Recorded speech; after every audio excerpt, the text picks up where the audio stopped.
रहनुमा टीवी को सब्सक्राइब करने के बाद बेल आइकन पर क्लिक करना ना भूलें। रहनुमा टीवी हर तबके के लिए, रहनुमाई सबके लिए। एक लफ्जी गलती जिसकी दुरुस्तगी लाजिम है।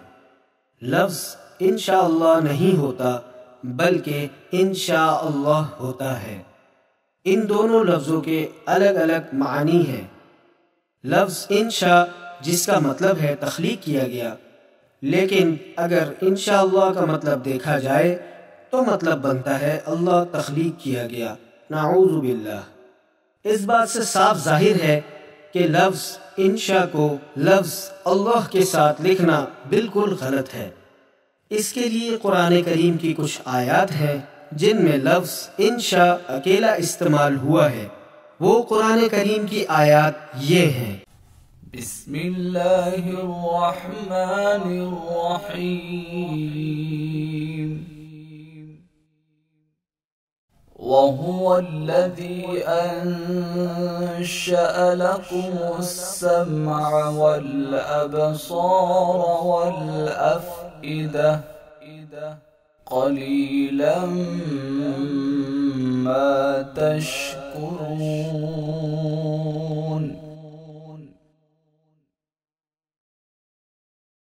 क़ुल सीरू फ़िल अर्ज़ि फ़न्ज़ुरू कैफ़ बदअल ख़ल्क़ ثم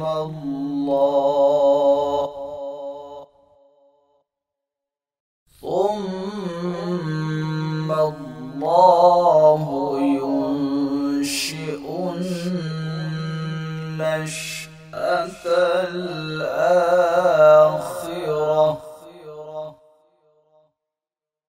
إن الله على كل شيء قدير।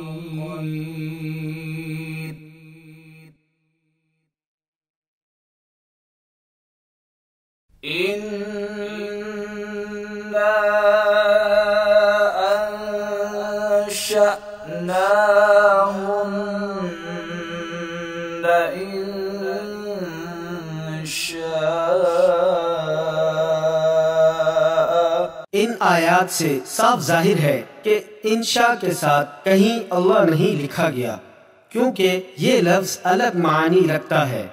लफ्ज इंशा अल्लाह जिसका मतलब है अगर अल्लाह ने चाहा। इनका मानी है अगर, शाह का मानी है चाहा, अल्लाह का मतलब अल्लाह ने, तो साबित हुआ कि लफ्ज इंशा अल्लाह ही दुरुस्त है। जैसा कि कुछ आयत में ये भी वाज़ेह है। वो कुरान करीम की आयत ये हैं।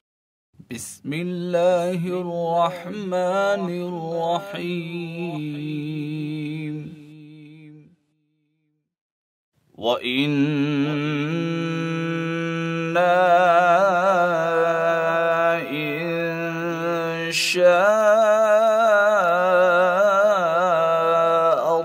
इंशाअल्लाहु लमुहतदून।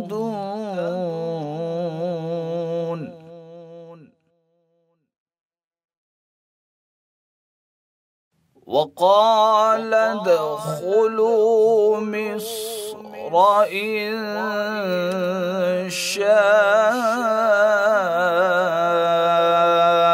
الله آمنين قال ستجدني إن شاء الله صابرا ولا أعصي لك أمرا ستجدني إن شاء الله من الصالحين।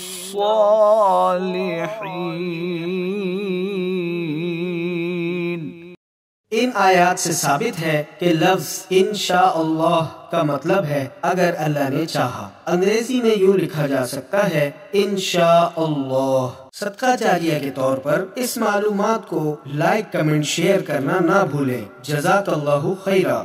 रहनुमा टीवी को सब्सक्राइब करने के बाद बेल आइकन पर क्लिक करना ना भूलें।